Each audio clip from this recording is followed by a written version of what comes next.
Because like no one, I have a lot to say about this because you need to keep that energy up. Like it is performance, period. And anyone who tells you different is trying to sell you something. Don't be confused though. We're also trying to sell you something.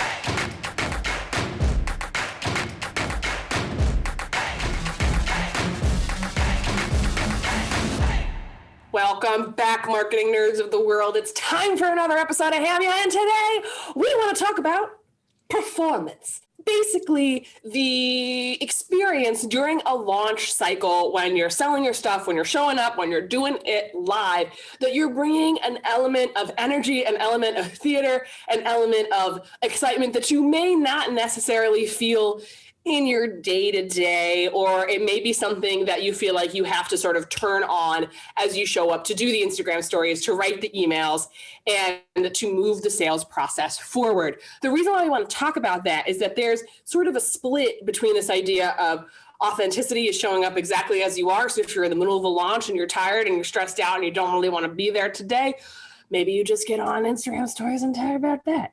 But on the other side of the spectrum, it's really hard to get someone excited to buy your stuff when you don't seem excited. Do I seem excited? So before we get into that, Margot, how do you perform? Oh my God. Well, I mean, I was an aspiring performer as a 5-year-old. So Same. I think we're very confused about what authenticity means and what it means to perform. And when you are out in the content creation world, when you're out in the sales world, you are inhabiting another sort of version of yourself. Like we are human beings with lots of sides to ourselves. And one of them is the public facing one. And I don't think that it's inauthentic. I think it's one face of many faces. And my red flag goes off when people are like, no, I can't do that. It's inauthentic. I'm like, but it is performance. I am not just sharing something with you that's unpolished. If you're inviting me to speak, if you're inviting me on a podcast, if you are inviting me to do a workshop, if you are asking me to write a piece, if you are taking one of my classes, like there's an element of, it's not just excitement, though that is part of it. Energy and excitement is part of it, but part of my job is to get you interested in the thing that I have to sell. And there's an element to entertaining. I got to keep your attention. I need to sustain it. What I think people don't understand is that performance is a skill. What instead I hear people say when they say performance is they see it as like, you're lying, you're deceiving, you're being inauthentic, you're showing a version of yourself that isn't real. Putting on a mask. Putting on a mask. And not for COVID reasons. Right. Right. It takes skill to be able to perform. I want to elevate the art of performance. It's not easy to just get on stage and be comfortable. Like that takes time and it isn't necessarily how you feel in that moment, right? It's not a natural expression of how you feel. So I'm glad that you brought this up, applying to not just like the sales process, but also like podcasts and speaking engagements. Because one of the first like big speaking engagements I ever did was, you were there for the Copywriter Club when I went after Kevin Rogers, who's a stand-up comedian, by the way, y'all, and has been doing live events, I don't know, probably longer than I've been alive. And your slides stopped working. And then my slides didn't work. Oh man. But as an aside, this was the first Copywriter Club conference when it was like in the conference space of like a hotel in Chinatown. It was awesome. It was so much fun. Awesome. I went after Kevin Rogers on the billing, and he's the man knows how to work a room. What can I say? He used to be a stand-up comedian. And I went up and my slides didn't work. First 25 minutes. And if I hadn't been prepared to perform, because I had spent weeks prepping for this, like I knew what I wanted to say. I was working with my speaking coach, Lainey. I had memorized the monologue. I had memorized the speech. I had memorized the slides. So when they didn't show up, I was like, I got it.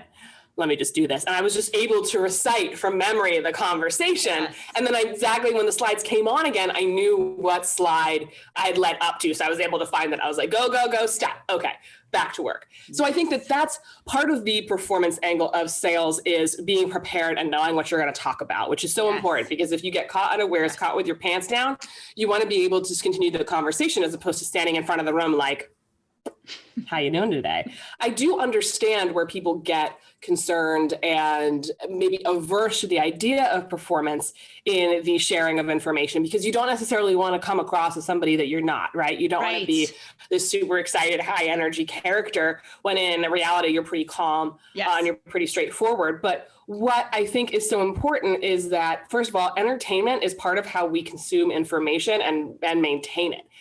That's why edutainment is such a genre, in the education sphere. But I think what's also important to remember is the fact that it is possible to be entertaining and engaging and to be performing without being loud or being too over the top. What matters most in this performance piece, which actually ties really strongly into the authenticity piece, is that if you're really connected to the work, you can come out and have the interesting conversations. You can come out and come at things from different angles and share your point of view in a lucid and interesting and compelling way. But that takes practice and that takes a thought to performance. Yes, I think a way that might be helpful for people to reframe is not to consider it in the I'm being authentic, inauthentic, but consider it in the am I connecting? Yeah.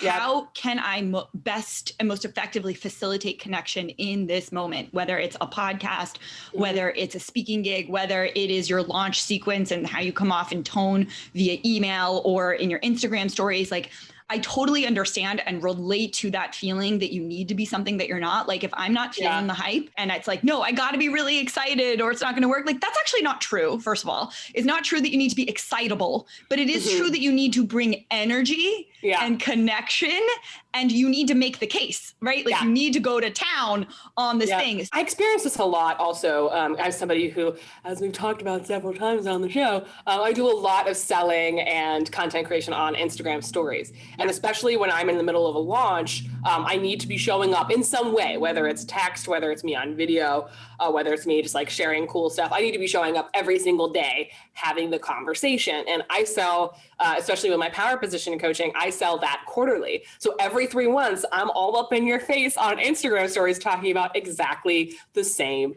offer. So part of this process is also learning how to keep it entertaining for me as well as my clients. And this is kind of twofold. You see me do an experiment. If you guys watch me on Instagram stories, you see me test some stuff where like I have done a couple times now where I've talked about the offer while doing my makeup because people like watching me do both things. I have used my kitten for sales purposes, holding her in the story so people have something else to watch. And I've also done a skincare routine while talking about client success stories. And the reason why I think that's been so effective is because people are enjoying the performance of watching me do a routine because, there's a whole reason why beauty YouTube is like a bazillion-dollar industry, right? But they also like watching me riff in a way that doesn't feel scripted. Yes. Because it's not. I'm very, very connected to the offer. It's what I do every single day in my business. It's what I love to do. So I'm able to just get on and come from that place of excitement and energy, but I'm not like tap dancing in front of you. I'm not like, okay, guys, face the roof. Power position is back open. Like you're at a Tony Robbins event, right? And you're looking around and you're like, is this a cult? It's a cult. What's been interesting about that process is, when I first started selling, I thought like I had bullet points behind my phone. I had like notes about what I wanted to say, but now I can kind of show up and it's a little more freewheeling, but it's still in some ways performance because have I had days in my launch where I was like, I'm pretty tired. Like, I know I have to do Instagram stories today. Yes. And I find a way around it, either by finding a different way to talk about things that feels like fun and enjoyable, or I will do a text-based post or something like that. So I think what's important to remember is that we don't think of performance as being like high energy levels the entire time and just going until you're spent.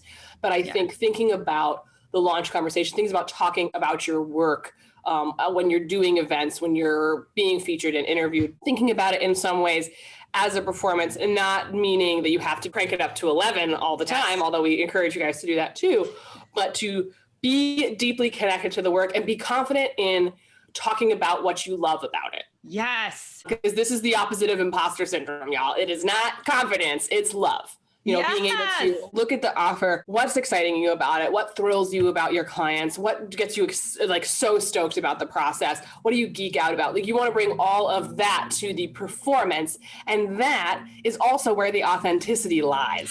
Authenticity is not saying you're tired when you're tired necessarily. It's finding that authentic connection to the work and bringing it to life in conversation in a way that people can connect with so they make that connection like, wow, she's so excited about this. This sounds awesome. Yes. Let me explore more. Yes, I love this so much. I want to bring people's attention to something you said about like having the cat or doing your makeup and like testing different things. I think we have this misconception about reality TV that somehow it's like more real because these people aren't actors. And I remember the first time that I had a friend, like it was back in like 2008, that like got on a show as an expert.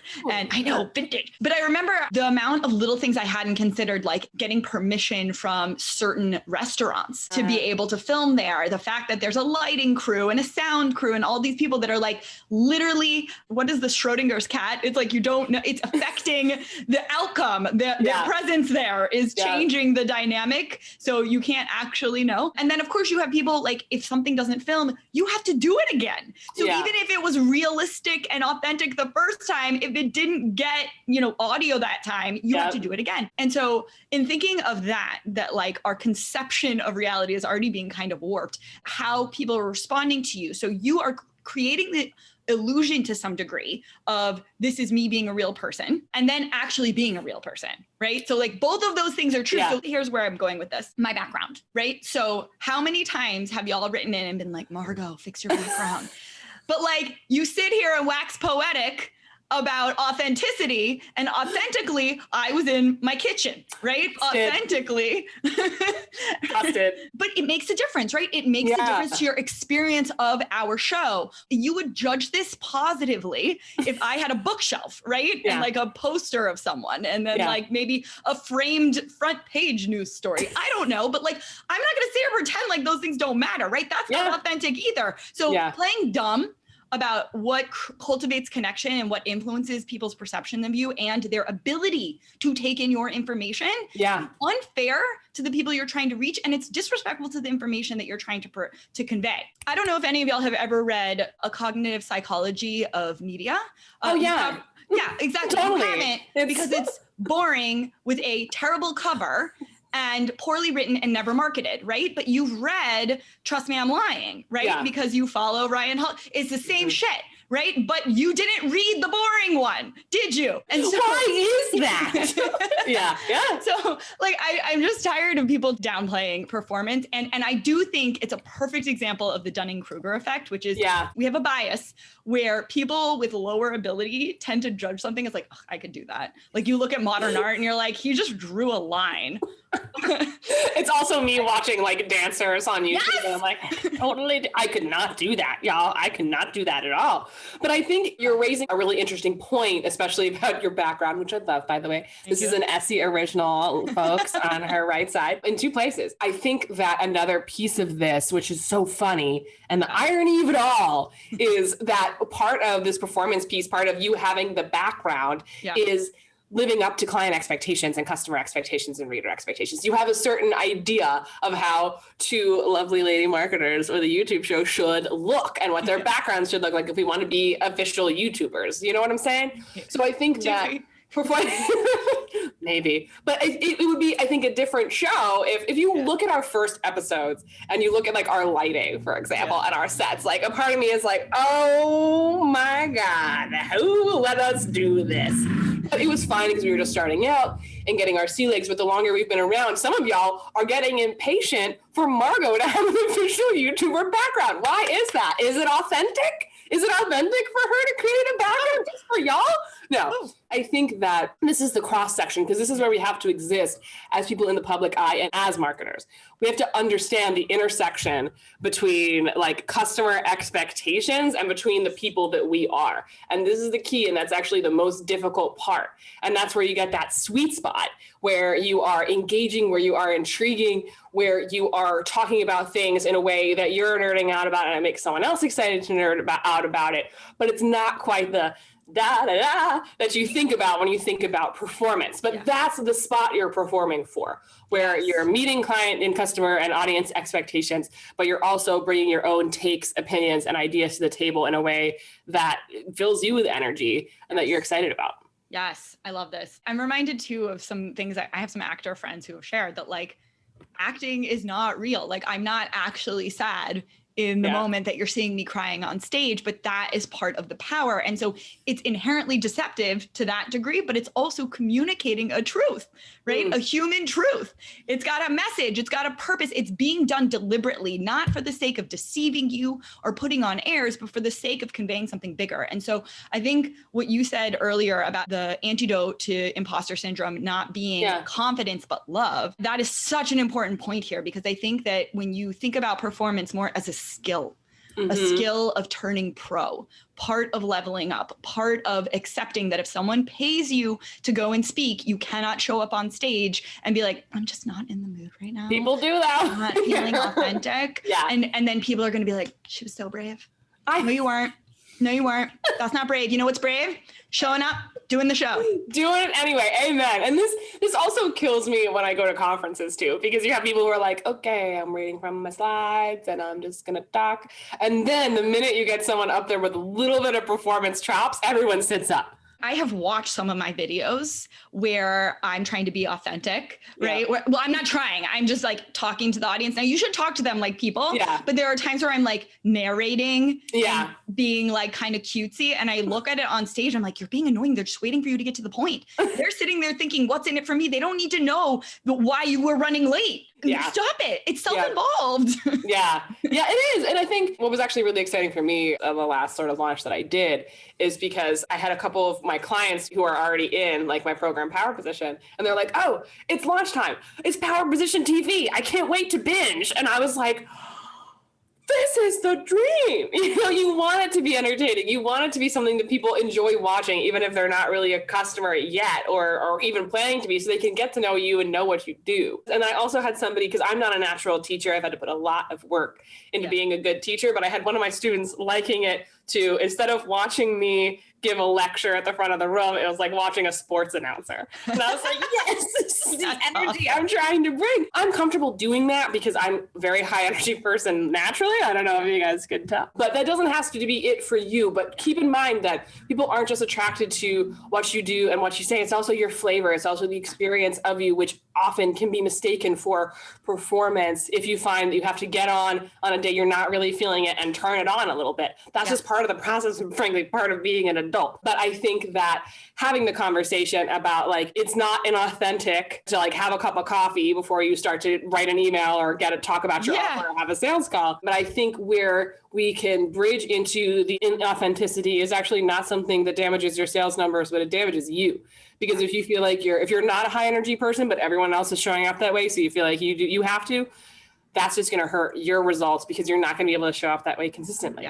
You know? So I think that's something to keep in mind too. I love that point because I think at the end of the day, like people figure it out. Okay, we can talk about trash TV all day long, but like I've been watching Bling Empire, which has a great premise, but there are certain characters where you're like, they're just playing a character and it's so obvious that's not who they are. And they're trying to manufacture drama and it's not interesting. So like it's fun on the superficial, but it's not sustainable. And so I think like your audience isn't stupid.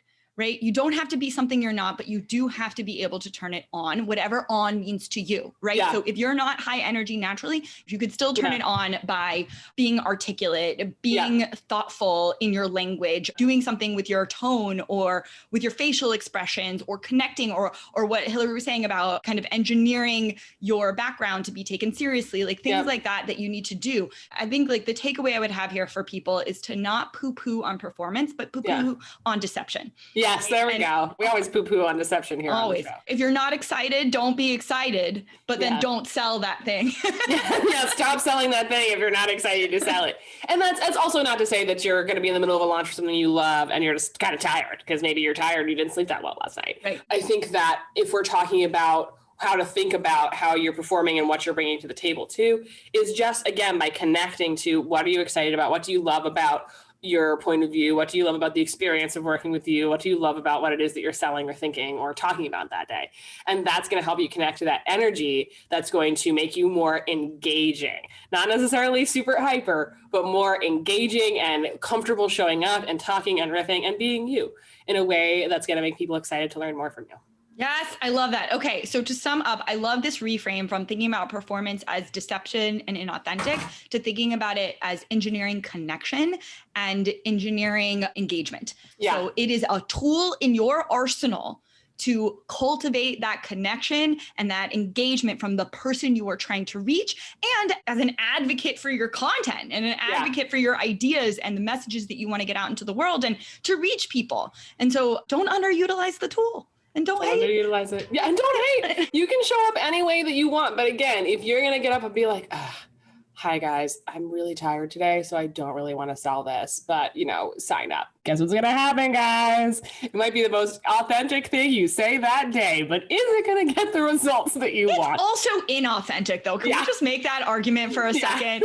Because I don't know, if you want to really be authentic, then we have to show up in therapy and be like, I'm upset because like the truth is I resent being here because I need to pay rent. And I'm like, like then we have a bigger conversation of problems that's happening right now. So just don't touch that with a 10-foot pole. Take your work seriously, turn pro, respect your audience enough to show up for them. Yeah. That's it. And know how to bring the performance, honey. Figure it out. So we want to hear from you. When have you felt really uncomfortable with this idea of performance? When did you sort of notice that this was part of the game? How do you understand it as a part of turning pro? Tell us your experience in the comments below. I am Margot Aaron. And I'm Hillary Wise. This has been HAMYAW, and we will see you in 2 weeks. Performance. Bye, guys.